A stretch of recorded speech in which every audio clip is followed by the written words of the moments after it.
ನಮಸ್ತೆ ಫ್ರೆಂಡ್ಸ್, ಸವಿಪಾಕ ಶಾಲೆ ಚಾನೆಲ್ಗೆ ತಮಗೆಲ್ಲರಿಗೂ ಸ್ವಾಗತ. ನಾನಿವತ್ತು ನುಗ್ಗೆಕಾಯಿ ಸಾಂಬಾರು ರೆಸಿಪಿನ ಮಾಡಿ ತೋರಿಸ್ತಾ ಇದ್ದೀನಿ. ನುಗ್ಗೆಕಾಯಿ ಸಾಂಬಾರನ್ನ ಯಾವ ರೀತಿ ಮಾಡೋದಂತ ನೋಡ್ಕೊಂಬರೋಣ ಬನ್ನಿ.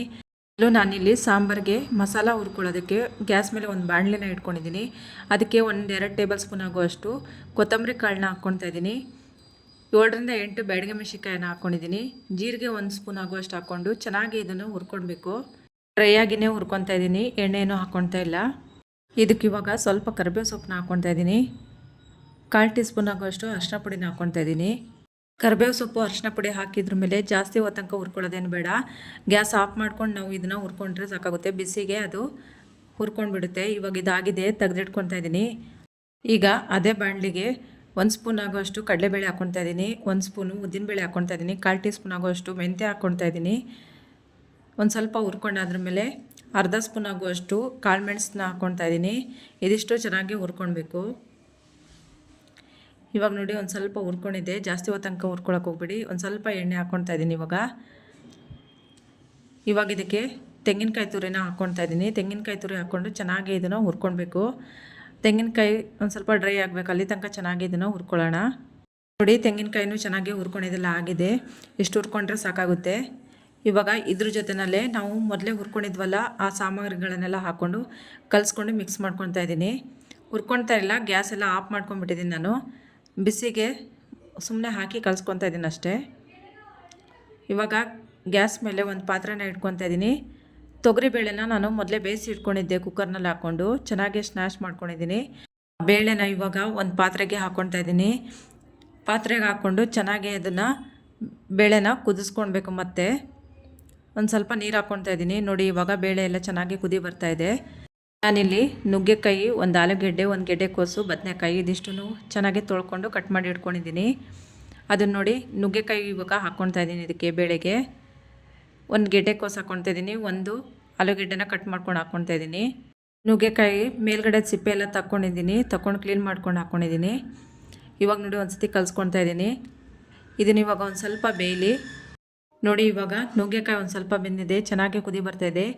ಇದಕ್ಕಿವಾಗ ದೊಡ್ಡದಾಗಿ ಕಟ್ ಮಾಡಿರುವಂತಹ ಒಂದು 2-3 ಬದನೆಕಾಯಿನ ಹಾಕ್ಕೊತಾ ಇದ್ದೀನಿ. ಬದನೆಕಾಯಿ ಯಾವಾಗ್ಲೂ ತರಕಾರಿ ಅರ್ಧ ಬೆಂದ್ರ ಮೇಲೆ ಬದನೆಕಾಯಿ ಹಾಕಿದರೆ ಕರಗಿ ಹೋಗೋದಿಲ್ಲ. ಇವಾಗ ನೋಡಿ, 1 ಸ್ಪೂನ್ ಆಗುವಷ್ಟು ಉಪ್ಪು ಹಾಕ್ಕೊತಾ ಇದ್ದೀನಿ, ತರಕಾರಿಗೆಲ್ಲ ಹಿಡಿಲಿ ಅಂತ ತಿಳ್ಕೊಂಡು. 1 ಟೊಮೆಟೊನ ಚಿಕ್ಕದಾಗಿ ಕಟ್ ಮಾಡ್ಕೊಂಡು ಹಾಕ್ಕೊತಾ ಇದ್ದೀನಿ. ಹಾಕ್ಕೊಂಡು ಒಂದು ಸತಿ ಚೆನ್ನಾಗಿ ಮಿಕ್ಸ್ ಮಾಡ್ಕೊಳ್ಳಿ ಇದನ್ನು.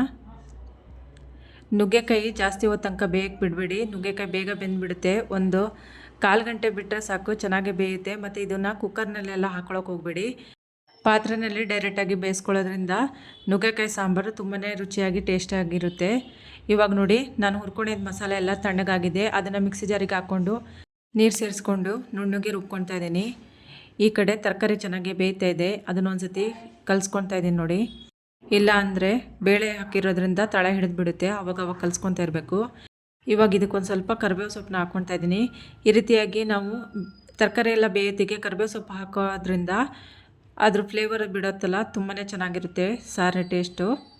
ಇದಕ್ಕೆ ರುಬ್ಬಿರೋ ಅಂಥ ಮಸಾಲಾನ ಹಾಕ್ಕೊತಾ ಇದ್ದೀನಿ. ನೋಡಿ, ಈ ರೀತಿಯಾಗಿ ನೈಸಾಗಿ ಮಸಾಲಾನ ರುಬ್ಕೊಂಡಿದ್ದೀನಿ. ಬೇಯ್ತಾ ಇರೋ ನುಗ್ಗೆಕಾಯಿಗೆ ಹಾಕ್ಕೊತಾ ಇದ್ದೀನಿ. ಈ ರೀತಿ ಮಸಾಲ ಹಾಕಿದ್ರ ಮೇಲೆ ಮಿಕ್ಸಿ ಜಾರ್ ತೊಳೆದಿದ್ದ ನೀರನ್ನ ಹಾಕ್ಕೊತಾ ಇದ್ದೀನಿ. ಮತ್ತು ಇದಕ್ಕೆ ಎಕ್ಸ್ಟ್ರಾ ನೀರು ಬೇಕಿದ್ರೆ ಹಾಕ್ಕೊಂಡ್ಬಿಡಿ.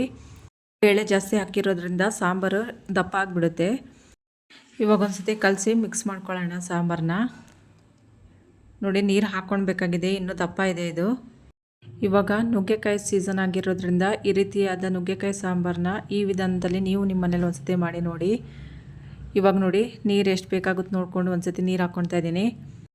ಮತ್ತು ಅದು ಸಾಂಬಾರು ಗಟ್ಟಿಯಾಗಿಬಿಡುತ್ತೆ. ಇವಾಗ ನೋಡಿ, ರುಚಿಗೆ ಬೇಕಾದಷ್ಟು ಉಪ್ಪು ಹಾಕ್ಕೊತಾ ಇದ್ದೀನಿ. ಆವಾಗಲೇ ತರಕಾರಿ ಬೇಯಿಸೋತ್ತಿಗೆ ಒಂದು ಸ್ವಲ್ಪ ಉಪ್ಪು ಹಾಕ್ಕೊಂಡಿದ್ದೆ. ಇದಕ್ಕೆ ಇವಾಗ ಒಂದು ಸ್ವಲ್ಪ ಬೆಲ್ಲ ಹಾಕ್ಕೊತಾ ಇದ್ದೀನಿ. ಹುಣಸೆ ಹಣ್ಣು ರಸನ ಹಾಕ್ಕೊತಾ ಇದ್ದೀನಿ ಒಂದು ಸ್ವಲ್ಪ. ಇದು ಹಾಕ್ಕೊಂಡು ಒಂದು ಸತಿ ಚೆನ್ನಾಗಿ ಕಲಸಿ ಮಿಕ್ಸ್ ಮಾಡಿಕೊಂಡು ಒಂದು ಪ್ಲೇಟ್ನ ಮುಚ್ಚಿ ಸಾರು ಚೆನ್ನಾಗಿ ಕುದಿಯೋಕ್ಕೆ ಬಿಟ್ಬಿಡಬೇಕು. ಸಾರು ಕುದೀತಾ ಇರಲಿ, ಅಲ್ಲಿ ತನಕ ನಾವು ಒಂದು ಒಗ್ಗರಣೆನ ರೆಡಿ ಮಾಡ್ಕೊಳ್ಳೋಣ. ಒಗ್ಗರಣೆಗೆ ಒಂದು ಒಗ್ಗರಣೆ ಪಾತ್ರೆನ ಇಟ್ಕೊಂಡಿದ್ದೀನಿ ಗ್ಯಾಸ್ ಮೇಲೆ. ಅದಕ್ಕೆ 1 ಟೇಬಲ್ ಸ್ಪೂನ್ ಆಗೋಷ್ಟು ಎಣ್ಣೆ ಹಾಕ್ಕೊಂಡಿದ್ದೀನಿ. ಸಾಸಿವೆ ಹಾಕ್ಕೊತಾ ಇದ್ದೀನಿ. ಸಾಸಿವೆ ಚೆನ್ನಾಗಿ ಸಿಡಿತಾ ಇದೆ. 1-2 ಬ್ಯಾಡಗಿ ಮೆಣಸಿನ್ಕಾಯಿನ ಒಗ್ಗರಣೆಗೆ ಹಾಕ್ಕೊತಾ ಇದ್ದೀನಿ. ಕರಿಬೇವು ಸೊಪ್ಪು ಒಂದು ಸ್ವಲ್ಪ ಹಾಕ್ಕೊತಾ ಇದ್ದೀನಿ. ಒಂದು ಸ್ವಲ್ಪ ಹಿಂಗೆ ಹಾಕ್ಕೊತಾ ಇದ್ದೀನಿ. ಇದಿಷ್ಟು ಹಾಕ್ಕೊಂಡು ಒಗ್ಗರಣೆ ರೆಡಿ ಮಾಡ್ಕೊಳ್ಳೋಣ. ನೋಡಿ, ಈಗ ಒಗ್ಗರಣೆ ರೆಡಿಯಾಗಿದೆ. ಕುದೀತಾ ಇರೋ ಸಾಂಬಾರಿಗೆ ಹಾಕ್ಕೊತಾ ಇದ್ದೀನಿ. ನೋಡಿ, ಹಾಕಿದ ತಕ್ಷಣವೇ ಮತ್ತೆ ಪ್ಲೇಟ್ ಮುಚ್ಚಬೇಕು. ನಾವಿಲ್ಲಿ ಈ ಸಾಂಬಾರಿಗೆ ಈರುಳ್ಳಿ ಆಗಲಿ ಬೆಳ್ಳುಳ್ಳಿ ಆಗಲಿ ಯಾವುದನ್ನು ಹಾಕ್ಕೊಳ್ತಾ ಇಲ್ಲ. ನೋಡಿ ಇವಾಗ ಸಾರು ಚೆನ್ನಾಗಿ ಕುದಿ ಬಂದು ರೆಡಿಯಾಗಿದೆ. ನೋಡಿದ್ರಲ್ವಾ ಫ್ರೆಂಡ್ಸ್, ನುಗ್ಗೆಕಾಯಿ ಸಾಂಬಾರನ್ನ ಯಾವ ರೀತಿ ಮಾಡೋದು ಅಂತ ಹೇಳ್ಕೊಂಡು ಈ ವಿಧಾನದಲ್ಲಿ ಸಾಂಬಾರು ಒಂದ್ಸತಿ ಮಾಡಿ ನೋಡಿ ಫ್ರೆಂಡ್ಸ್. ಇಷ್ಟ ಆದರೆ ಲೈಕ್ ಮಾಡಿ, ಶೇರ್ ಮಾಡಿ, ಸಬ್ಸ್ಕ್ರೈಬ್ ಮಾಡಿ friends. Thank you for watching.